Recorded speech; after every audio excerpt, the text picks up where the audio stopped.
Avez-vous déjà imaginé un royaume où le vent porte vos ordres, où les animaux et les djinns obéissent à votre parole, non par peur, mais par divine soumission? Bienvenue dans l'histoire captivante du prophète Sulaïman, paix sur lui, un récit qui nous enseigne que tout pouvoir est un test d'Allah, une épreuve de sagesse et de justice. Aujourd'hui, dans un monde où l'autorité est souvent abusée, cette narration coranique nous rappelle l'humilité face au divin, invitant à réfléchir. Comment utilisons-nous nos propres dons? Dans cette série, nous explorerons 7 chapitres. Le premier dévoile les dons accordés par Allah à Sulaïman. Le deuxième examine sa maîtrise sur le vent et les créatures. Le troisième relate son autorité sur les djinns. Le quatrième décrit un défi inattendu. Le cinquième invoque la puissance divine. Le sixième illustre la justice rendue. Et le septième révèle la leçon éternelle du pouvoir comme épreuve. Tous ces éléments s'appuient exclusivement sur le Coran et les hadiths authentiques, tels que Sahih al-Bukhari et Sahih Muslim. Abonnez-vous à Les Mystères de la Foi et likez cette vidéo pour soutenir ces récits basés sur le Coran et les hadiths authentiques. Rappelons le fil de cette narration divine. Dans un monde où le pouvoir séduit les cœurs et corrompt les âmes, l'histoire du prophète Sulaïman, paix sur lui, nous enseigne que toute autorité est une épreuve d'Allah, un miroir de notre foi et de notre sagesse. Comme annoncé, ce premier chapitre dévoile les dons accordés par Allah à Sulaïman, ces faveurs uniques qui marquèrent son règne non comme un privilège arrogant, mais comme un test de gratitude et de justice. Imaginons un instant. Que feriez-vous si le Créateur vous offrait un royaume sans pareil? Useriez-vous de ces dons pour dominer ou pour servir? Réfléchissons ensemble à travers ce récit ancré dans la révélation. Au commencement, rappelons que Sulaïman, paix sur lui, fut un don divin accordé à son père, le prophète Daoud, paix sur lui. Comme il est rapporté dans le Coran, nous fîmes don à David de Salomon. Quel excellent serviteur, il se repentait souvent. Coran 38-30. Daoud, ce roi prophète connu pour sa voix, qui faisait fondre les cœurs et sa force qui pliait le fer, transmit à son fils non seulement un héritage terrestre, mais une sagesse spirituelle profonde. Sulaïman grandit dans un palais où la foi imprégnait chaque mur, où les psaumes de Daoud résonnaient comme des rappels constants de la soumission à Allah. Mais qu'est-ce que cela nous enseigne aujourd'hui? Dans notre époque de distractions infinies, où les biens matériels nous aveuglent, n'oublions pas que l'héritage le plus précieux est celui de la piété, transmis de génération en génération. Sulaïman ne fut pas choisi par hasard. Il incarnait la continuité d'une lignée prophétique, où chaque épreuve forgeait l'âme. Sulaïman, paix sur lui, hérita non seulement du trône, mais d'une science particulière, une connaissance qui lui permit de percevoir les mystères de la création. Comme le dit le Coran, « Et Salomon hérita de David et dit, « Ô homme, on nous a appris le langage des oiseaux et on nous a donné part de toutes choses. C'est là vraiment la grâce évidente. » Coran 27-16. Imaginez un roi capable de comprendre le chant des oiseaux, le murmure des vents, les secrets des bêtes. Ce n'était pas une magie profane, mais une faveur divine, un signe pour les croyants. Sulaïman ne s'enorgueillit pas. Il loua Allah, reconnaissant que ses dons étaient une grâce, non un droit. Et vous, chers auditeurs, avez-vous déjà remercié Allah pour les talents qu'il vous a octroyés? Une intelligence vive, une santé robuste, une famille aimante, ne sont-ce pas des royaumes miniatures que nous gérons chaque jour? La sagesse du passé nous invite à la prudence.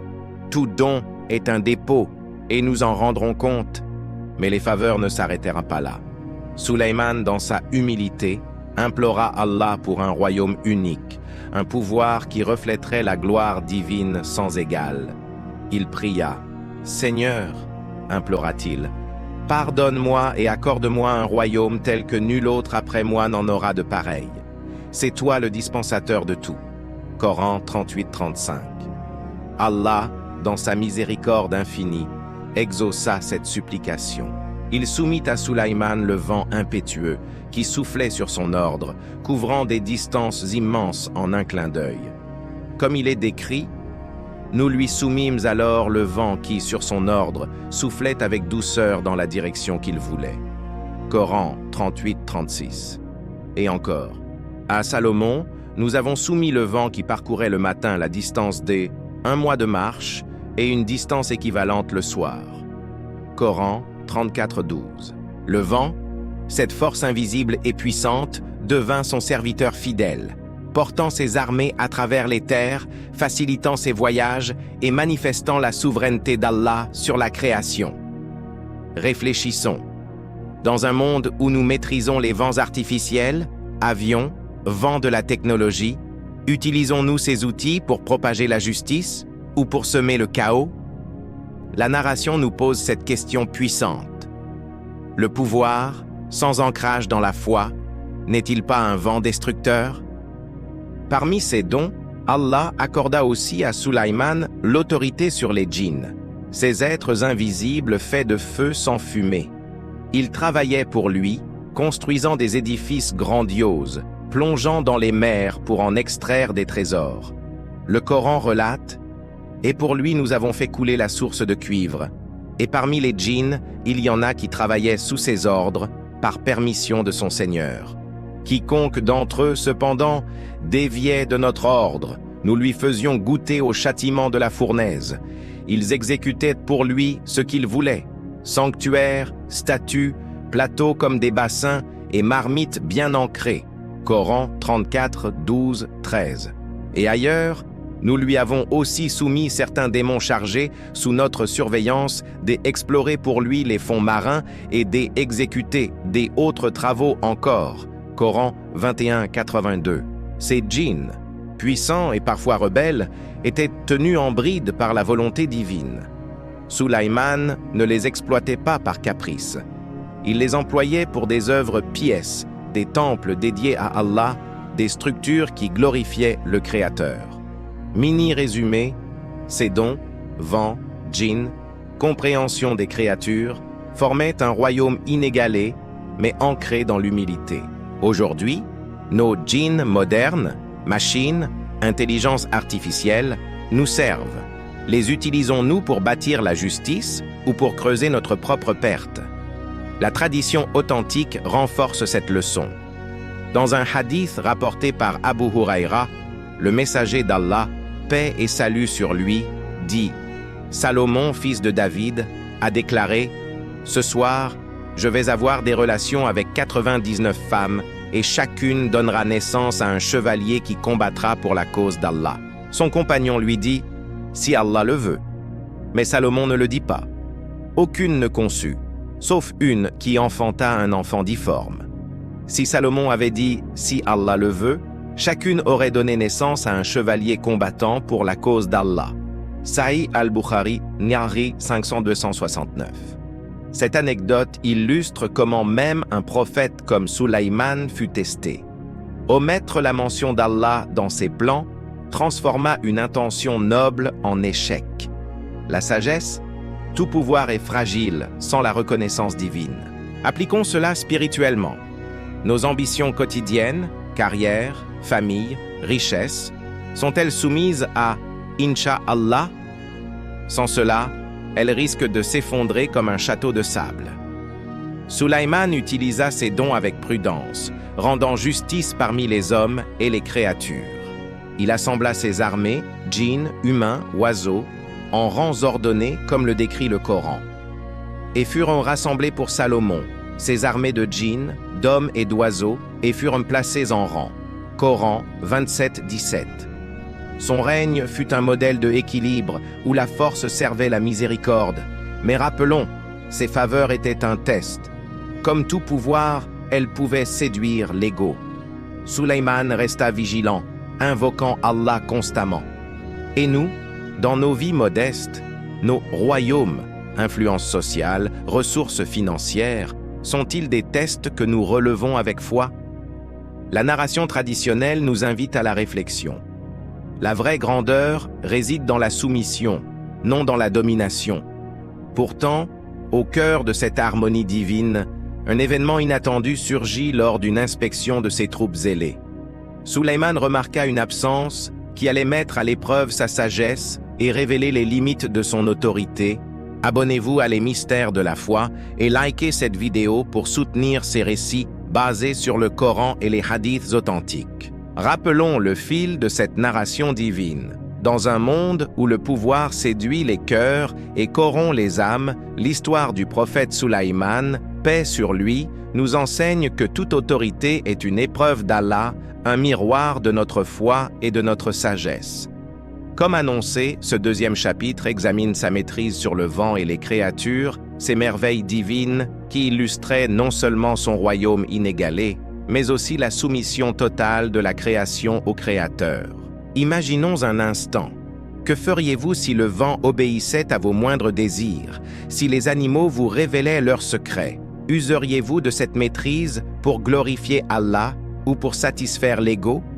Réfléchissons ensemble à travers ce récit ancré dans la révélation où chaque élément nous invite à la prudence et à une foi sincère. Au cœur de cette maîtrise se trouve le vent, cette force impétueuse et invisible, soumise par Allah à Sulayman, paix sur lui, comme un serviteur fidèle et prompt. Comme il est rapporté dans le Coran, et nous avons soumis à Salomon le vent impétueux, qui, par son ordre, se dirigea vers la terre que nous avions bénie. Et nous sommes omniscients. Coran 21:81.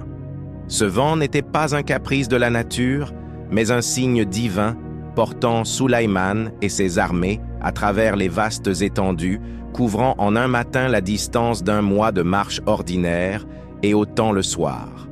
Le Coran précise « Et à Salomon, nous avons assujetti le vent dont le parcours du matin équivaut à un mois de marche et le parcours du soir, un mois aussi. » Coran 34:12.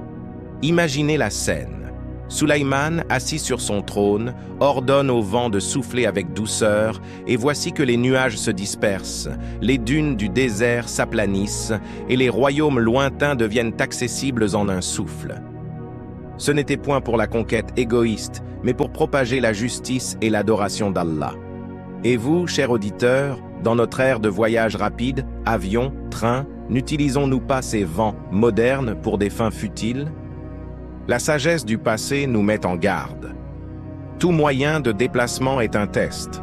Le vent de Sulayman nous rappelle que la vraie vitesse est celle de l'âme vers Allah, non celle du corps vers les illusions du monde. Mais cette maîtrise s'étendait bien au-delà, touchant les créatures vivantes, ces êtres que nous considérons souvent comme inférieurs, pourtant dotés d'une sagesse cachée par le décret divin. Sulayman, paix sur lui, reçut la faveur de comprendre leur langage, un don qui révélait les mystères de la création. Comme le dit le Coran, et Salomon hérita de David et dit « Ô homme, on nous a appris le langage des oiseaux et on nous a donné part de toutes choses. C'est là vraiment la grâce évidente. » Coran 27:16. Ce langage n'était pas une simple communication. C'était une porte ouverte sur la louange perpétuelle de la création envers son Créateur. Les oiseaux chantaient non par hasard, mais en glorifiant Allah. Les animaux murmuraient des vérités que seuls les humbles pouvaient percevoir. Sulayman, en héritier de Daoud, paix sur lui, utilisa ce don avec une humilité profonde, reconnaissant que cette connaissance était une épreuve, non un privilège. Réfléchissons. Dans un monde où la science nous permet d'étudier les animaux, migration, instinct, comprenons-nous vraiment leur message? Ne sont-ils pas des signes d'Allah nous invitant à la réflexion comme le rappelle le Coran? La prudence nous commande de ne pas les exploiter, mais de les observer comme des leçons vivantes de soumission. Parmi ces créatures, les oiseaux occupaient une place particulière dans le royaume de Sulayman, formant une armée disciplinée et vigilante. Le Coran décrit « Et furent rassemblés pour Salomon ces armées de djinns, d'hommes et d'oiseaux, et furent placés en rang. » Coran 27:17. Imaginez ces formations impeccables, les humains en armures étincelantes, les djinns invisibles mais puissants, et les oiseaux en nuées ordonnées, chacun connaissant sa place par la volonté divine. Sulayman inspectait ses troupes avec sagesse, non pour parader, mais pour assurer l'harmonie et la justice.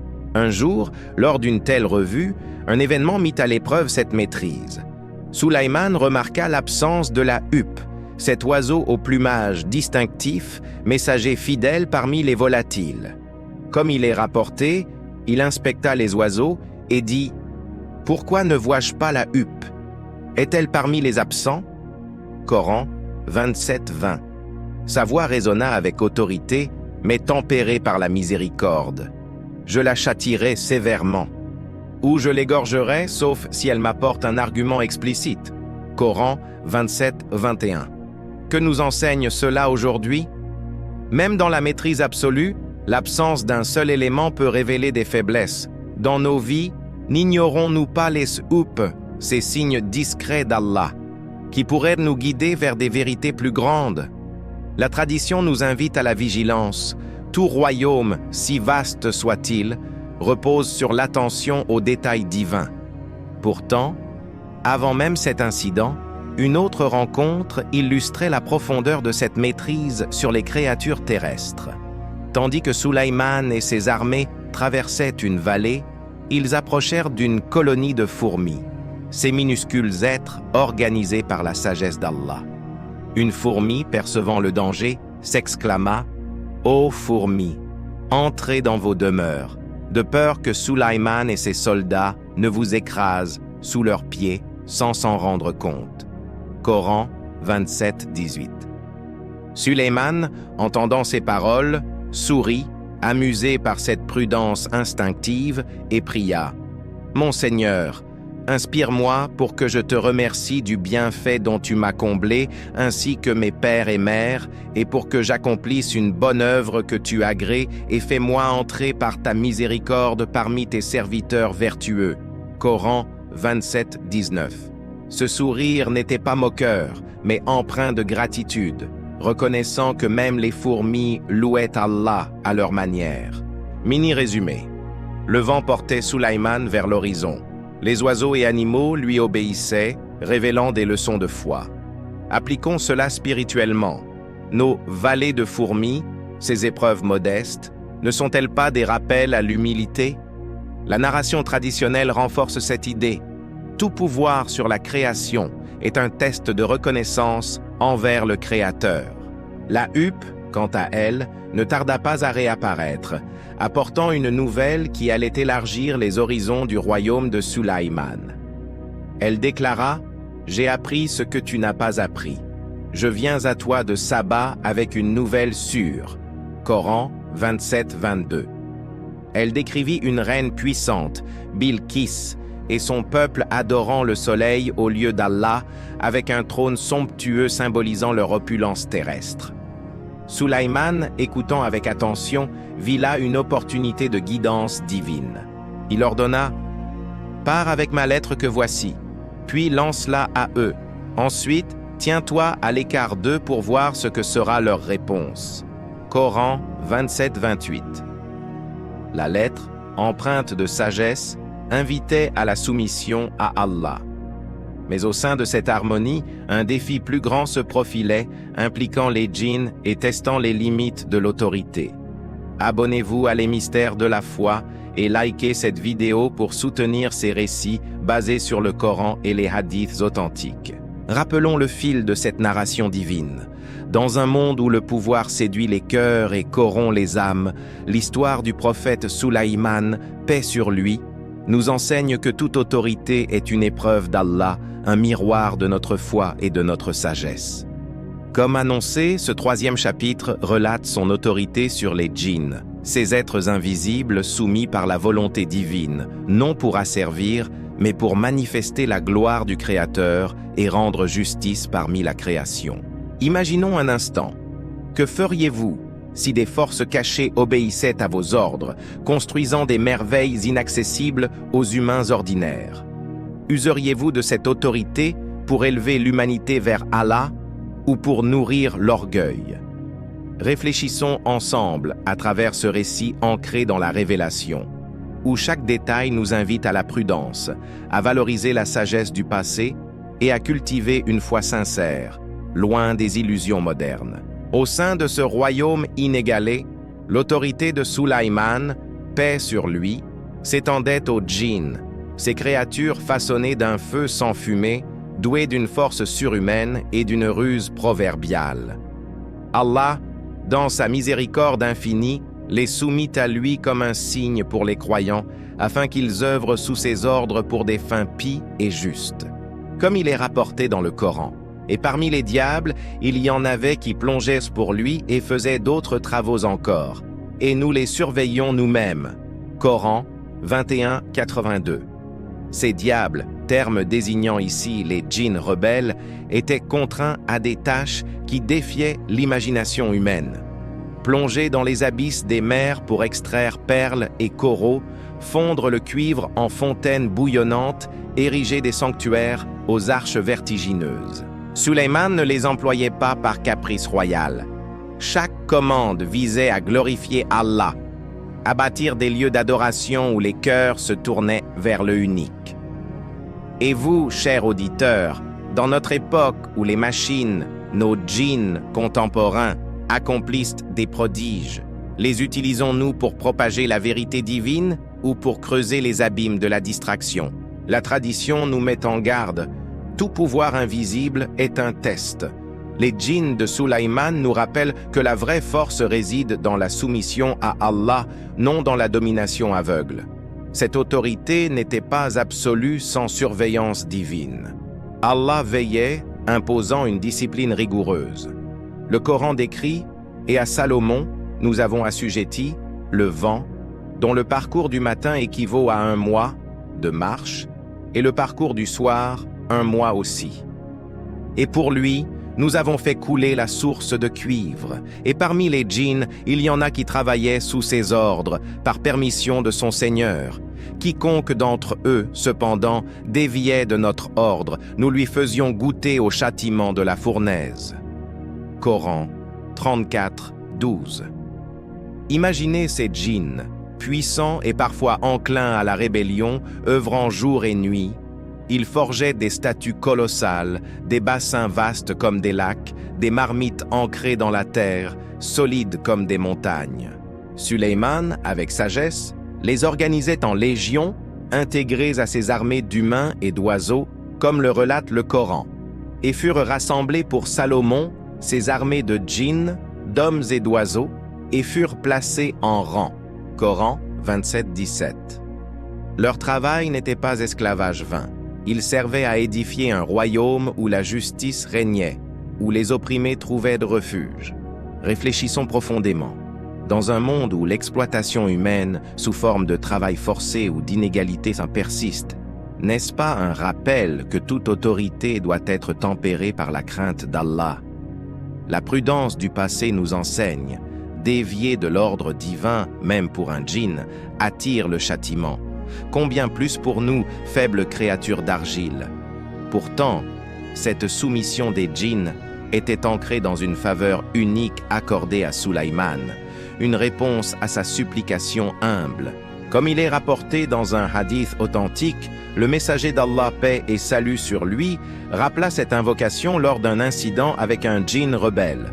Abu Huraïra rapporta que le prophète, paix et salut sur lui, dit « Un ifrit parmi les djinns s'est jeté sur moi hier soir pour interrompre ma prière, mais Allah m'a permis de le maîtriser. Je l'ai saisi et j'ai voulu l'attacher à l'un des piliers de la mosquée afin que vous le voyiez tous au matin. Puis je me suis souvenu de la parole de mon frère Sulaïman, « Seigneur, pardonne-moi et accorde-moi un royaume tel que nul autre après moi n'en aura de pareil. C'est toi le dispensateur de tout. » Alors Allah l'a repoussé, humilié, Sahih Muslim, ner 141a, Sahih al-Bukhari, ner 3081. Cette référence illustre la singularité du royaume de Sulaïman. Même le prophète Muhammad, paix et salut sur lui, choisit de ne pas retenir le djinn, respectant la exclusivité de ce don divin.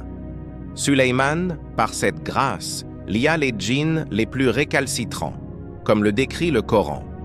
et les diables, bâtisseurs et plongeurs de toutes sortes, et d'autres encore, accouplés dans des chaînes. Coran 38, 37, 38. Ces chaînes n'étaient pas seulement physiques, elles symbolisaient la contrainte divine, forçant les djinns à servir sans déviation. Appliquons cela spirituellement aujourd'hui. Nos djinns intérieurs, passions, désirs, ne doivent-ils pas être enchaînés par la foi? La narration traditionnelle renforce cette leçon. Le pouvoir sur l'invisible est un dépôt sacré, testant notre gratitude.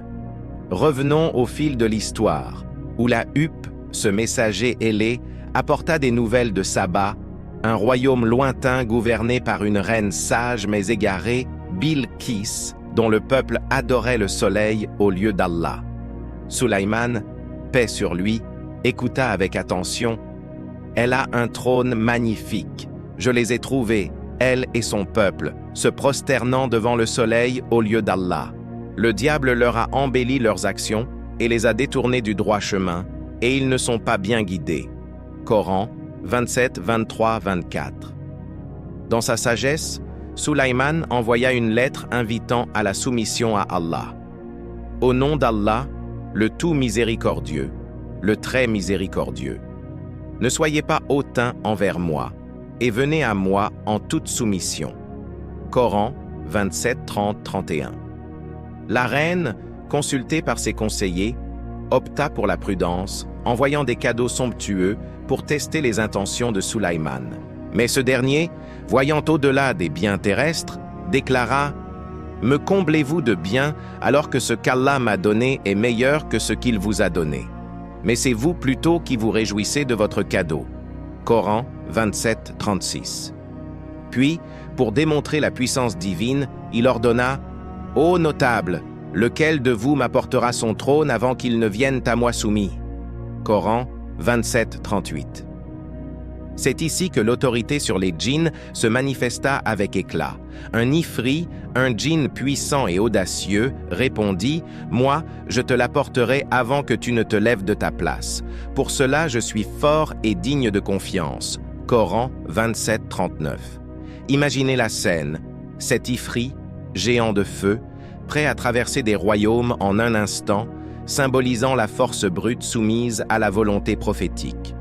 Mini-résumé. Les djinns, bâtisseurs et serviteurs, formaient le pilier invisible du royaume de Sulaïman, testant constamment sa sagesse. Aujourd'hui, cette autorité nous invite à réfléchir. Nos pouvoirs modernes, technologie, influence, ne sont-ils pas des ifris à dompter pour le bien?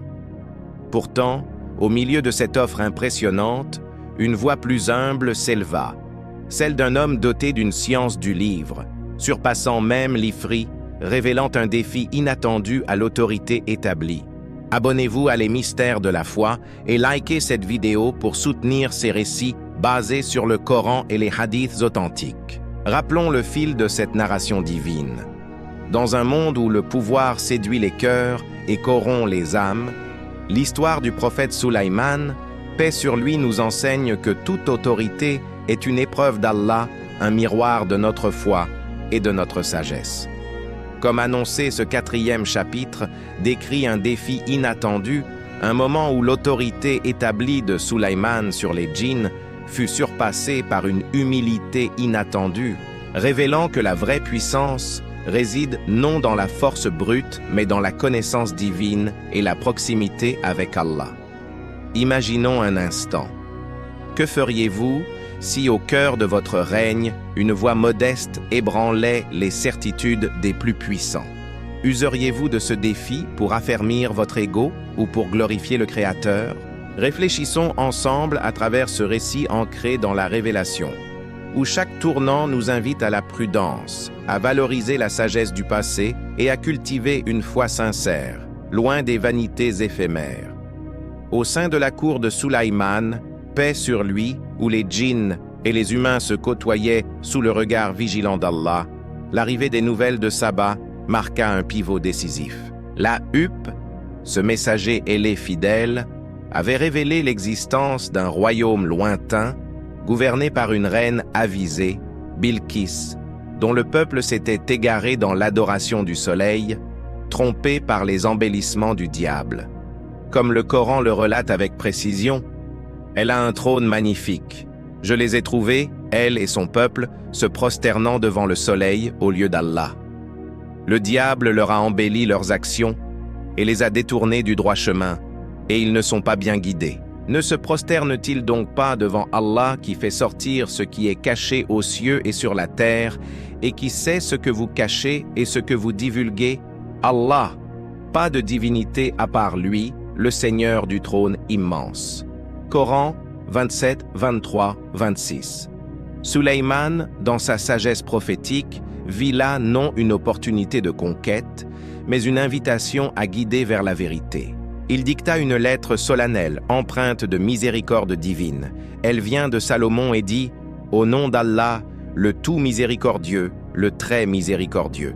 Ne soyez pas hautains envers moi et venez à moi en toute soumission. » Coran 27, 30, 31. La reine, entourée de ses notables, perçut la gravité de ce message. Elle opta pour la diplomatie, envoyant des cadeaux opulents, or, épices, joyaux, pour sonder les intentions de ce roi prophète. Mais Sulayman, paix sur lui, rejeta ses offrandes terrestres, déclarant avec fermeté « Me comblez-vous de bien alors que ce qu'Allah m'a donné est meilleur que ce qu'il vous a donné. Mais c'est vous plutôt qui vous réjouissez de votre cadeau. Retourne vers eux. Nous viendrons à eux avec des armées qu'ils ne pourront repousser et nous les en chasserons humiliés et méprisés. » Coran 27, 36, 37. Et vous, chers auditeurs, face aux tentations matérielles de notre époque, richesses fugaces, biens accumulés, sauriez-vous les dédaigner au nom d'une récompense éternelle? La tradition nous met en garde. Les cadeaux du monde sont des tests. La vraie richesse est celle de l'âme soumise à Allah. C'est alors que surgit le défi inattendu, un moment où la force des djinns, si impressionnante, fut éclipsée par une puissance plus subtile, ancrée dans la science divine. Sulayman, paix sur lui, assembla ses conseillers et posa la question cruciale. « Ô notable, lequel de vous m'apportera son trône avant qu'il ne vienne à moi soumis ?» Coran 27, 38. Parmi les djinns, un ifri, être de feu au pouvoir redoutable, s'avança avec assurance. « Moi je te l'apporterai avant que tu ne te lèves de ta place. Pour cela je suis fort et digne de confiance. » Coran 27, 39. Imaginez la tension dans l'assemblée. Cet ifri capable de traverser des distances immenses, en un instant, offrait de déplacer le trône massif de Bilqis, orné d'or, d'argent et de pierres précieuses, symbole de son autorité royale, avant même que Sulayman ne quitte son siège. C'était une démonstration de force brute, soumise pourtant à la permission d'Allah, rappelant que les djinns, malgré leur puissance, restaient des créatures limitées. Mais au milieu de cette offre retentissante, une voix plus humble s'éleva, celle d'un homme pieux doté d'une portion de la science du livre. Asif ibn Barkiya, selon certaines traditions authentiques. Il déclara avec calme « Moi, je te l'apporterai avant que ne cligne ton regard. Et je suis vraiment fort et digne de confiance pour cela. » Coran 27, 40. En un battement de cils, le trône apparut devant Sulayman, intact et majestueux, transporté par la grâce divine plutôt que par la magie ou la force physique. Sulayman, émerveillé, ne s'attribua pas ce miracle. Il loua Allah. « C'est là une grâce de mon Seigneur pour m'éprouver si je suis reconnaissant ou ingrat. Quiconque est reconnaissant, c'est pour son bien qu'il est reconnaissant. Et quiconque est ingrat, eh bien, mon Seigneur se suffit à lui-même et il est généreux. » Coran 27, 40. Réfléchissons profondément. Dans un monde où la force technologique, nos ifrites modernes, dominent, n'oublions-nous pas que la vraie connaissance, celle du livre d'Allah, surpasse toute puissance humaine? La prudence du passé nous enseigne, les défis inattendus sont des rappels, ils humilient les arrogants et élèvent les humbles. Ce défi révéla une leçon éternelle sur les limites de l'autorité. L'ifri, avec sa force colossale, représentait le pouvoir visible, celui des djinns soumis par décret divin, comme le rappelle le Coran, et parmi les djinns, il y en a qui travaillaient sous ses ordres par permission de son Seigneur. Coran 34:12. Pourtant, il fut surpassé par un homme ordinaire armé non de muscles ou de feu, mais de la science du livre, une référence à la connaissance du nom suprême d'Allah ou à une invocation pieuse selon les exégètes authentiques. Un hadith rapporté par Abu Huraira souligne cette singularité du royaume de Sulaïman. Le prophète, paix et salut sur lui, captura un ifrit, mais le libéra en se rappelant la supplication de Sulaïman. « Seigneur, pardonne-moi et accorde-moi un royaume tel que nul autre après moi en aura de pareil. » Sahih al-Bukhari, d'Agr 381. Ce moment inattendu testa non seulement l'autorité de Sulaïman, mais aussi sa gratitude. Il ordonna de déguiser le trône pour éprouver la reine. « Déguisez-lui son trône. Nous verrons si elle le reconnaîtra ou si elle est de ceux qui ne reconnaissent pas. » Coran 27:41. Mini-résumé, le défi de l'homme savant surpassa l'ifrit, illustrant que la puissance divine l'emporte sur la force créée. Appliquons cela spirituellement aujourd'hui.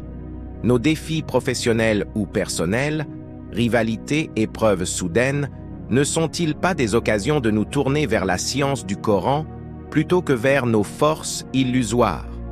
La narration traditionnelle renforce cette idée. Tout pouvoir est un test. Un défi inattendu peut être une porte vers une foi plus profonde. Lorsque Bilqis arriva enfin, escortée par ses gens, elle fut confrontée à un palais de cristal pur, un édifice bâti par les djinns, sous l'ordre de Sulaïman, où le sol miroitait comme une eau profonde. Elle releva ses jupes pour ne pas se mouiller, mais Sulaïman révéla « C'est un palais pavé de cristal. » Coran 27:44. Éblouie, elle reconnut la vérité divine. Pourtant, au cœur de cette soumission apparente, un djinn rebelle ourdit un refus qui allait faire trembler la terre elle-même. Abonnez-vous à Les Mystères de la Foi et likez cette vidéo pour soutenir ces récits basés sur le Coran et les hadiths authentiques. Rappelons le fil de cette narration divine.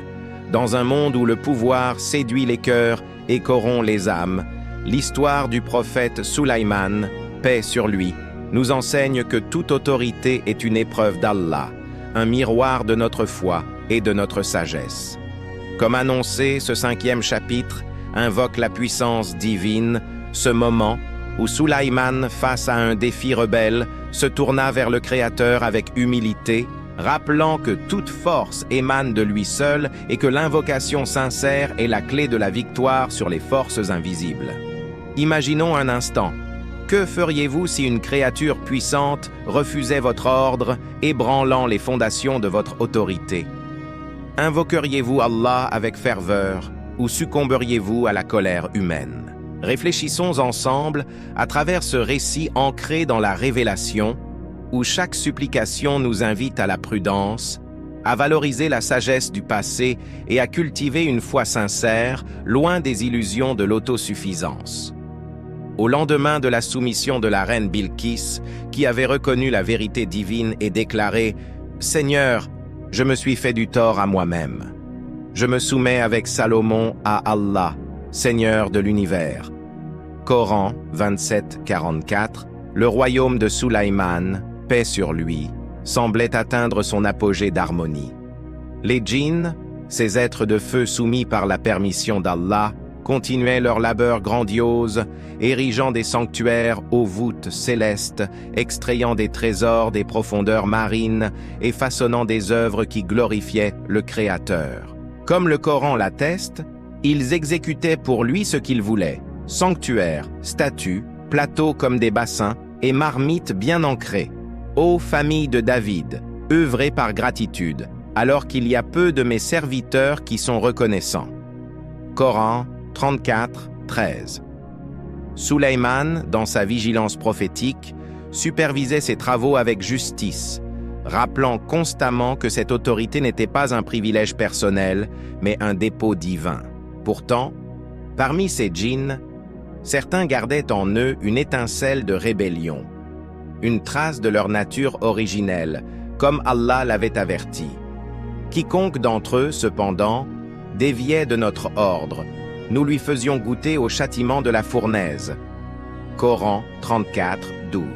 Et vous, chers auditeurs, dans nos vies quotidiennes où des forces rebelles, passions intérieures, tentations extérieures défient notre soumission à Allah, invoquons-nous la puissance divine pour les dompter ou laissons-nous l'orgueil nous aveugler? La tradition nous met en garde. La rébellion, même cachée, est un test. Elle révèle si notre pouvoir repose sur Allah ou sur l'illusion. C'est dans ce contexte d'harmonie apparente qu'un défi surgit, incarné par un djinn puissant, un ifrit dont la nature rebelle refusa un ordre direct de Sulaiman. Chargé de construire un édifice sacré, ce djinn, gonflé d'arrogance, dévia de la tâche assignée, défiant l'autorité prophétique établie par Allah. La terre elle-même sembla trembler sous l'impact de cette désobéissance, comme un écho de la colère divine face à ceux qui transgressent ses décrets. Ce refus n'était pas anodin. Il mettait à l'épreuve le royaume tout entier, rappelant que les djinns, bien que soumis, portaient en eux le potentiel de la déviance, comme le souligne le Coran dans son avertissement sévère. Sulaiman, paix sur lui, ne répondit pas par la force brute ou la vengeance personnelle. Il se tourna vers Allah, invoquant sa puissance infinie avec une humilité qui caractérisait les prophètes. Il se rappela sa propre supplication originelle.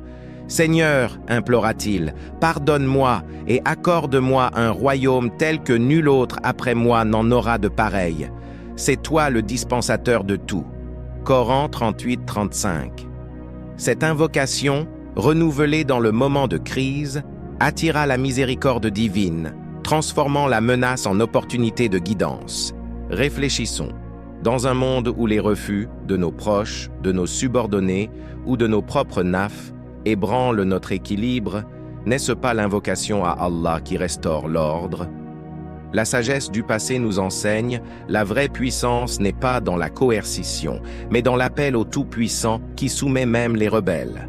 La réponse divine ne se fit pas attendre.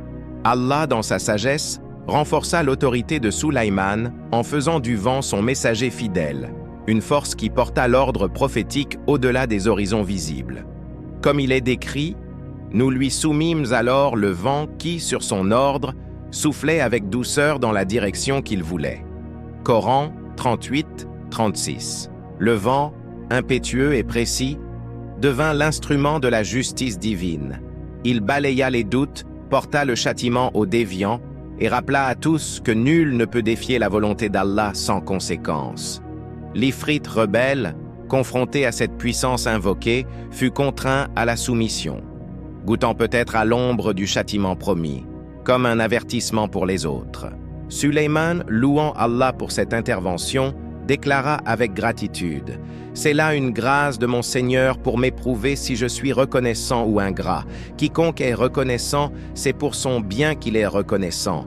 Et quiconque est ingrat, eh bien mon Seigneur se suffit à lui-même et il est généreux. » Coran 27-40.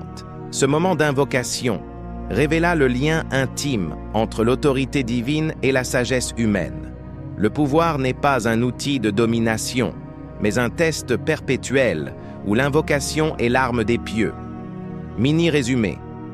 Face à la rébellion d'un djinn, Sulaiman invoqua Allah, transformant le vent en messager de justice, illustrant que la puissance vraie émane du Créateur. Appliquons cela spirituellement aujourd'hui. Nos crises, personnelles, sociétales, ne sont-elles pas des invitations à invoquer Allah plutôt qu'à compter sur nos forces limitées? La narration traditionnelle renforce cette leçon. Tout défi est une porte vers une proximité plus grande avec Allah si nous choisissons l'humilité. La tradition authentique éclaire davantage cette invocation de la puissance divine. Dans un hadith rapporté par Abu Huraira, le messager d'Allah, paix et salut sur lui, relata un incident où un ifrit tenta de l'interrompre dans sa prière. Un ifrit parmi les djinns s'est jeté sur moi hier soir pour interrompre ma prière, mais Allah m'a permis de le maîtriser. Je l'ai saisi et j'ai voulu l'attacher à l'un des piliers de la mosquée afin que vous le voyiez tous au matin. Puis, je me suis souvenu de la parole de mon frère Sulaiman. Seigneur, pardonne-moi et accorde-moi un royaume tel que nul autre après moi n'en aura de pareil. C'est toi le dispensateur de tout. Alors Allah l'a repoussé, humilié. Sahih al-Bukhari, Nironderia 361, Sahih Muslim, Nérin 541a. Ce récit souligne comment l'invocation de Sulaiman servit de modèle même pour le prophète Muhammad, paix et salut sur lui, face à la rébellion des djinns. Sulaiman n'invoqua pas pour la gloire personnelle, mais pour une autorité ancrée dans la pardon et la générosité divine. Et nous, dans nos épreuves, rappelons-nous cette dua pour implorer un royaume spirituel, un cœur soumis et sage. La prudence nous commande. Ignorer l'invocation, c'est risquer la chute. L'embrasser, c'est inviter la miséricorde. Pourtant, alors que la justice semblait rétablie, un signe plus grand approcha, où la mort même de Sulaiman testerait la perception des djinns et révélerait la fragilité de tout pouvoir terrestre.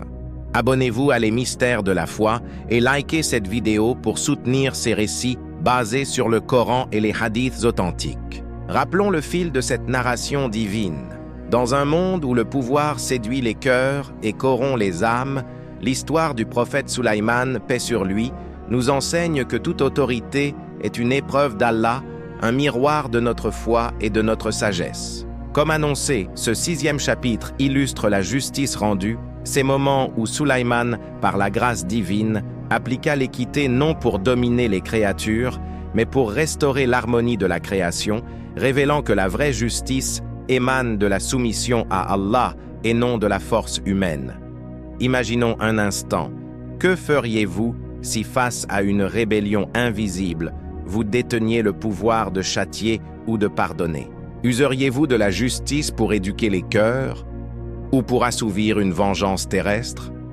Réfléchissons ensemble à travers ce récit ancré dans la révélation, où chaque acte de justice nous invite à la prudence, à valoriser la sagesse du passé et à cultiver une foi sincère, loin des jugements hâtifs de notre époque troublée. Au lendemain de l'invocation fervente de Sulaiman, paix sur lui, qui avait soumis l'Ifrit rebelle par la puissance divine manifestée dans le vent messager, le royaume reprit son cours harmonieux, mais avec une vigilance accrue.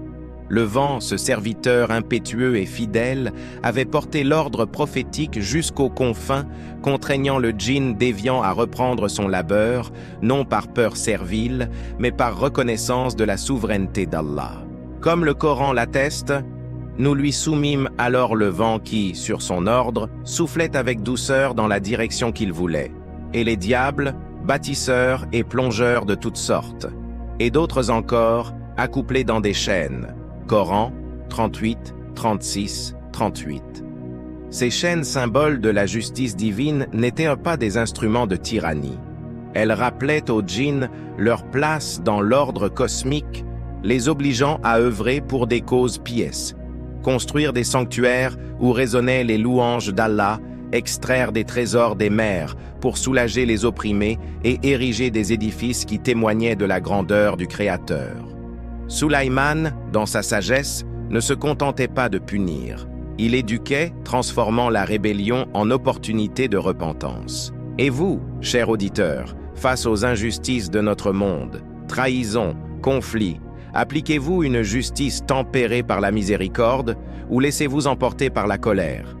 La tradition nous met en garde. La justice sans humilité devient oppression.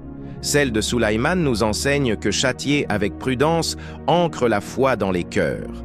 Cette justice s'illustrait quotidiennement dans les audiences de Sulaiman, où humains, djinns et créatures se présentaient pour arbitrage. Rappelons l'incident de la fourmi où une humble créature révéla la profondeur de cette équité. Tandis que les armées avançaient, une fourmi avertit ses sœurs « Ô fourmis, entrez dans vos demeures !» de peur que Sulaiman et ses soldats ne vous écrasent sous leurs pieds sans s'en rendre compte. Coran 27, 18. Sulaiman, entendant cela, sourit non par moquerie, mais par gratitude, et invoqua « Mon Seigneur, inspire-moi pour que je te remercie du bienfait dont tu m'as comblé, ainsi que mes pères et mères, et pour que j'accomplisse une bonne œuvre que tu agrées, et fais-moi entrer par ta miséricorde parmi tes serviteurs vertueux. » Coran 27, 19. Ici, la justice fut rendue sans effusion. Sulaïman détourna sa marche, préservant les faibles, démontrant que le pouvoir sert à protéger, non à écraser. De même, avec les oiseaux, lorsque la huppe s'absenta, Sulaïman menaça de châtiment, mais offrit une chance de justification. « Je la châtierai sévèrement, ou je l'égorgerai, sauf si elle m'apporte un argument explicite. » Coran 27, 21. La huppe revint avec des nouvelles de Saba, et au lieu de punition, Sulaïman la récompensa par l'intégration à sa cour. Réfléchissons. Dans notre ère de jugement rapide, sur les réseaux, dans les tribunaux, n'ignorons-nous pas l'écoute patiente? La sagesse du passé nous invite à la prudence. Une justice hâtive corrompt, celle équilibrée élève les âmes. Parmi les djinns, la justice de Sulaïman se manifestait avec une fermeté inébranlable ancrée dans la permission divine. Un hadith authentique rapporte comment même le prophète Muhammad, paix et salut sur lui, se référa à cette autorité lors d'une confrontation avec un ifrit. Un ifrit parmi les djinns s'est jeté sur moi hier soir pour interrompre ma prière, mais Allah m'a permis de le maîtriser. Puis je me suis souvenu de la parole de mon frère Sulaïman. Seigneur, pardonne-moi et accorde-moi un royaume tel que nul autre après moi n'en aura de pareil. Alors Allah l'a repoussé, humilié. Sahih al-Bukhari, number 4561. Sulaïman, face aux djinns rebelles, imposait des travaux pénibles comme châtiment, mais toujours pour un but supérieur. Et parmi les djinns, il y en a qui travaillaient sous ses ordres, par permission de son Seigneur. Quiconque d'entre eux, cependant, déviait de notre ordre, nous lui faisions goûter au châtiment de la fournaise. Coran 34, 12. Imaginez ces êtres puissants, pliés à fondre le cuivre en fontaine bouillonnante, à plonger dans les abysses pour des perles destinées aux orphelins, à bâtir des palais de cristal où la lumière divine se reflétait. Cette justice n'était pas vengeance, elle réparait les désordres, guidant les égarés vers la soumission. Mini-résumé, de la fourmi à l'ifrit, Sulaïman rendait justice avec équilibre, protégeant les faibles et châtiant les arrogants, illustrant que l'équité divine transcende les apparences. Appliquons cela spirituellement aujourd'hui. Nos disputes familiales, nos conflits sociaux, ne sont-ils pas des occasions de rendre justice comme un acte d'adoration? La narration traditionnelle renforce cette idée. La justice est un test. Elle révèle si notre pouvoir sert Allah ou notre ego. Pourtant, la plus grande illustration de cette justice divine se révéla dans les derniers instants de Sulaïman, un moment où Allah testa non seulement le prophète, mais aussi les djinns qui l'entouraient. Comme le Coran le décrit avec solennité, puis, lorsque nous eûmes décrété sa mort, il n'y eut pour les avertir de sa mort que la bête de la terre qui rongea sa canne. Puis, lorsqu'il s'écroula, il apparut de toute évidence aux djinns que s'ils savaient vraiment l'inconnaissable, ils ne seraient pas restés dans le supplice humiliant de la servitude. Coran 34, 14. Sulaïman, appuyé sur sa canne, supervisait les travaux des djinns, son corps inanimé maintenu par la volonté divine. Les djinns, ignorant sa mort, continuaient leur labeur harassant, croyant encore sous son regard vigilant. Une termite, cette bête de la terre, humble et discrète, rongeait patiemment la canne, symbole de l'autorité éphémère. Lorsque la canne céda, Sulaïman s'effondra, révélant la vérité. Les djinns avaient œuvré dans l'ignorance, leur châtiment prolongé comme une justice divine pour leur rébellion passée. Cette scène n'était pas cruelle, elle enseignait que nul ne connaît l'invisible sauf Allah, et que le pouvoir terrestre, si vaste soit-il, s'évanouit en un instant.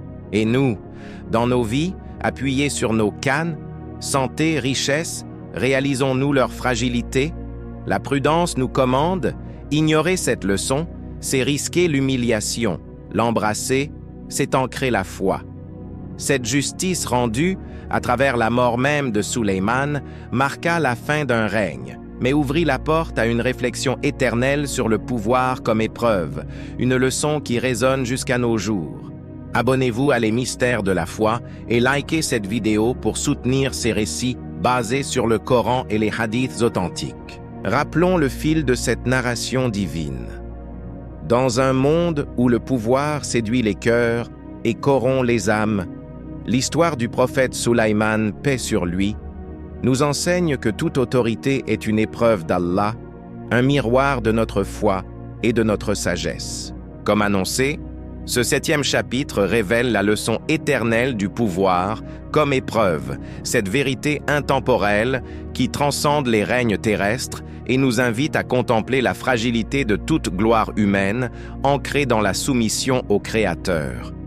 Imaginons un instant, que feriez-vous si votre empire, si vaste et soumis, s'effondrait en un clin d'œil, révélant que tout n'était qu'un test divin? Useriez-vous de cette leçon pour purifier votre âme ou persisteriez-vous dans l'illusion de la permanence? Réfléchissons ensemble à travers ce récit ancré dans la révélation où chaque fin n'est que le début d'une méditation profonde, nous invitant à la prudence, à valoriser la sagesse du passé et à cultiver une foi sincère, loin des mirages éphémères de ce bas monde. Au crépuscule du règne de Sulayman, paix sur lui, lorsque la justice avait été rendue à travers son royaume inégalé, des fourmis aux ifris, des vents aux djinns, une épreuve finale scella la leçon éternelle. Sulayman, ce serviteur exemplaire qui avait hérité de Daoud et imploré Allah pour un pouvoir unique, supervisait inlassablement les œuvres de ses sujets invisibles. Les djinns, toujours sous la contrainte divine, œuvraient sans relâche, ignorant que leur maître avait déjà franchi le voile de la mort. Comme le Coran le relate avec une solennité qui ébranle les cœurs, puis lorsque nous eûmes décrété sa mort, il n'y eut pour les avertir de sa mort que la bête de la terre qui rongea sa canne. Puis lorsqu'il s'écroula, il apparut de toute évidence aux djinns que s'ils savaient vraiment l'inconnaissable, ils ne seraient pas restés dans le supplice humiliant de la servitude. Coran 34, 14. Imaginez la scène. Sulayman, appuyé sur sa canne de bois simple, symbole d'humilité au milieu de la splendeur, expire paisiblement son corps maintenu droit par la volonté d'Allah, tandis que les djinns, aveuglés par leur ignorance de l'invisible, continuaient à bâtir, à plonger, à forger, croyant encore sous son regard vigilant. Une termite, cette créature infime et discrète, rongeait patiemment le bois, jour après jour, jusqu'à ce que la canne cède et que le corps prophétique s'effondre.